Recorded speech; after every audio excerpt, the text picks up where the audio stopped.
अपना सा घर, कुछ सुना तुमने? क्या हुआ है? कामनी ने अपने किराएदार विवेक से शादी कर ली।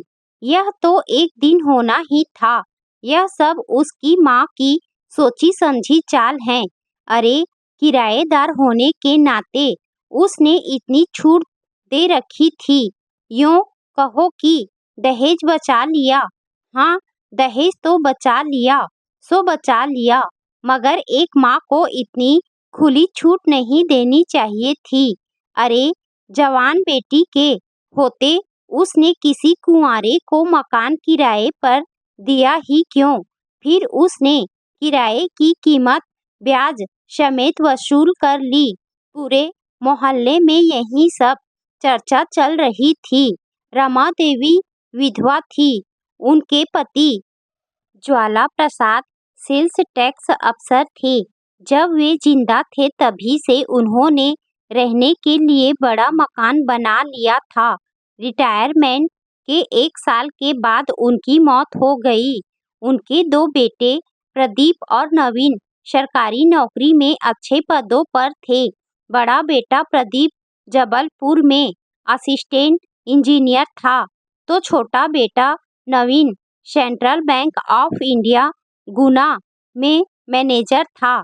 दोनों की शादी कर उनकी गृहस्थी बसा दी गई। वे अपने बीवी बच्चों के साथ मजे में थे। बड़ी बेटी करुणा की शादी करके वे निश्चिंत हो गए थे। कामनी सबसे छोटी बेटी थी। वह अभी तक कुंवारी थी, जो कॉलेज में पढ़ रही थी। मकान का कुछ हिस्सा रमा देवी ने किराए पर दे रखा था। एक कमरा ऊपर वाला अभी 2 महीने पहले ही खाली हुआ था, इसीलिए उसके लिए कोई किराएदार चाहिए था, जिसकी खोजबीन जारी थी। आखिरकार किराएदार की खोज पूरी हुई। उसकी भरी दोपहर में ऐसी ही कामनी ने दरवाजा खोला तो सामने एक नौजवान को खड़ा पाया। दोनों की नजरें मिली। नौजवान कामनी को एकटक देखता जा रहा था। तब कामनी संकोच से शर्मा गई। वह बोली, कहिए। वह नौजवान बोला, सुना है आपके यहाँ कोई कमरा खाली है और उसे किराए पर देना है। आपने सही सुना है। क्या आप किराएदार बनकर आए हैं? हाँ, उस नौजवान ने कहा। भीतर आइए। कामनी ने जब यह कहा तब उसने नौजवान के चेहरे को गौर से देखा तो पाया कि वे तो उसी के कॉलेज के नए असिस्टेंट प्रोफेसर विवेक शर्मा हैं। कामनी उन्हें सोफे पर बैठाकर अंदर चली गई। थोड़ी देर बाद रमा देवी आकर बोली, कहिए मिस्टर, कमरा देखने आए हो? जी हाँ अम्मा जी, उस नौजवान ने हाथ जोड़कर उठते हुए कहा। फिलहाल तो एक कमरा खाली है, उसे किराए पर देना है, मगर किराए पर देने से पहले मैं आपकी जानकारी लेना चाहती हूँ। रमा देवी ने कहा, ले लीजिए अम्मा जी, मैं देने को तैयार हूँ। नाम क्या है? करते क्या हो? कहाँ के रहने वाले हो? जब रमा देवी ने एक साथ कई सवाल पूछ लिए तब वह नौजवान बोला, अम्मा जी मेरा नाम विवेक शर्मा है। मैं कॉलेज में असिस्टेंट प्रोफेसर हूँ और उज्जैन का रहने वाला हूँ। जाति से ब्राह्मण हो, मगर यह बताओ तुम शादीशुदा हो या कुंवारे? रमा देवी का अगला सवाल सुनकर विवेक शर्मा कुछ पल तक नहीं बोला। तब रमा देवी ने फिर पूछा, तुमने बताया नहीं? जी अम्मा जी, अभी कुंवारा हूँ। तब तो कमरा नहीं मिलेगा। रमा देवी इनकार करते हुए बोली, मेरे साथ मेरी अम्मा भी रहेगी। ठीक है, तब तो चलेगा। आइए चलकर कमरा देख लीजिए। कहकर रमा देवी विवेक को कमरा दिखाने ऊपर ले गई। थोड़ी देर बाद वे दोनों लौटे। तब तक कामनी चाय ला चुकी थी। चाय पीते हुए विवेक ने कहा, मुझे कमरा पसंद है, किराया बता दीजिए, मगर मैं अनजान पर कैसे भरोसा कर लूं? किसी की गवाही चाहिए। रमा देवी की यह बात सुनकर विवेक कोई जवाब नहीं दे पाया। अभी 2 महीने पहले ही वह ट्रांसफर होकर यहाँ आया है। गवाही किससे दिलवाएं? यह समस्या थी।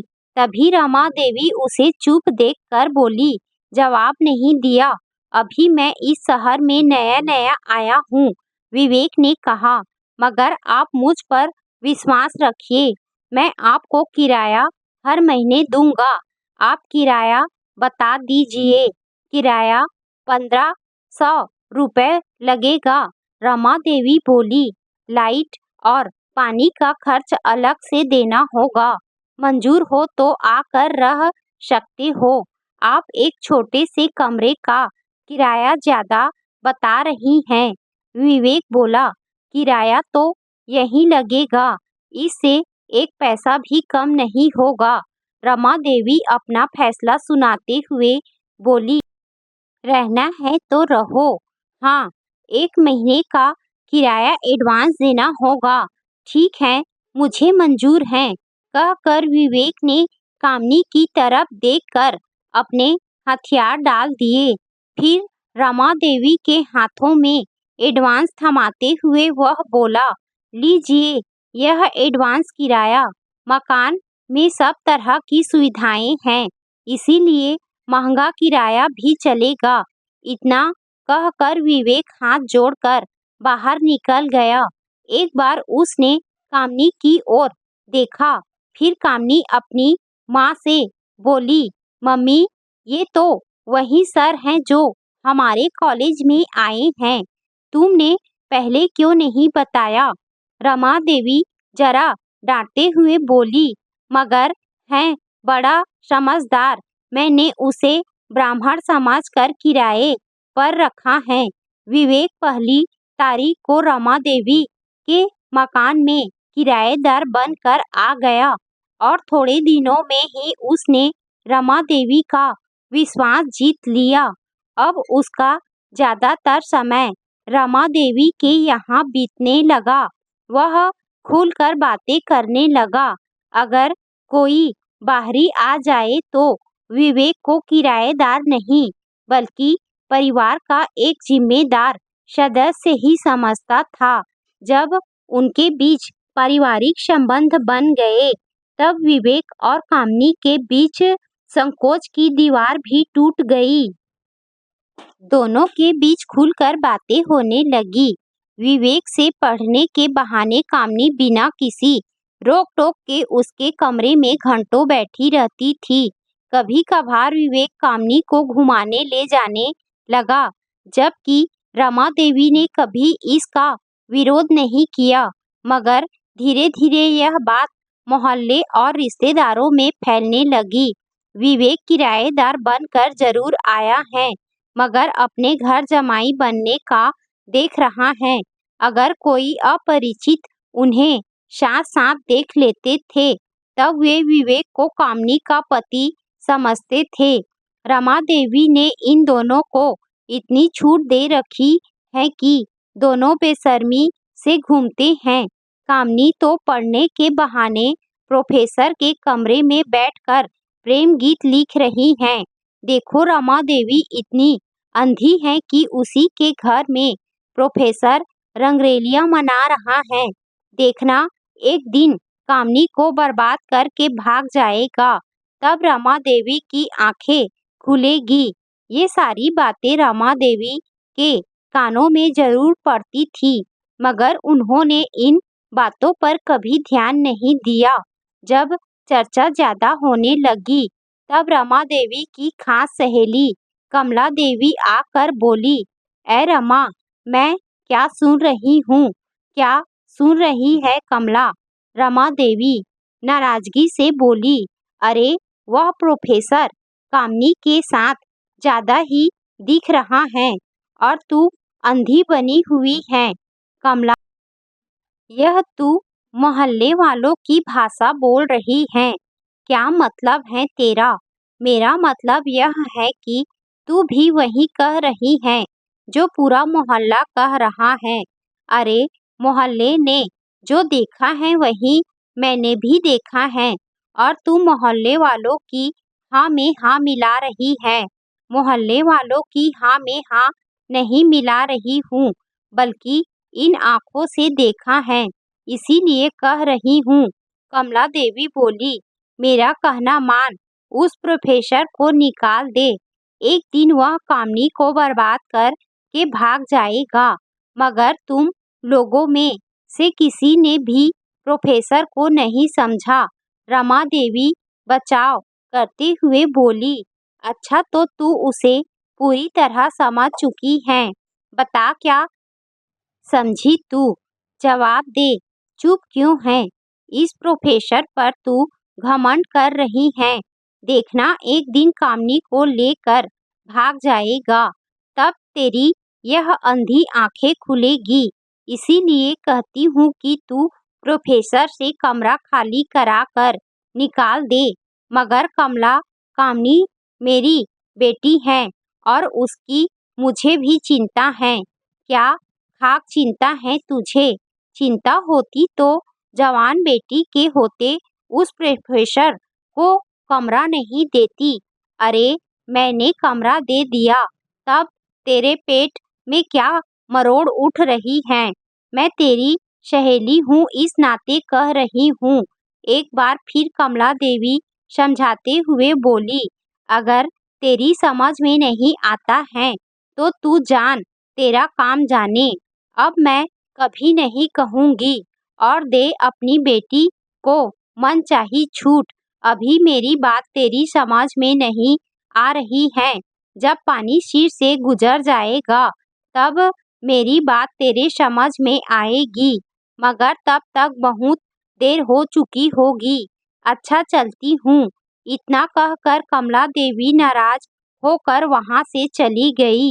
कामनी और विवेक का प्यार अब तक पूरी तरह परवान चढ़ चुका था, मगर रमा देवी की तब भी आंखें नहीं खुली। लोगों में अब चर्चा बहुत गर्म चलने लगी कि रमा देवी ने खुली छूट दे रखी है, तभी तो वे दोनों साथ साथ दिखाई देते हैं। कॉलेज में गुरु शिष्य का नाता घर आकर बदल जाता है। कामनी विवेक के स्कूटर पर ही बैठकर कॉलेज आती जाती है।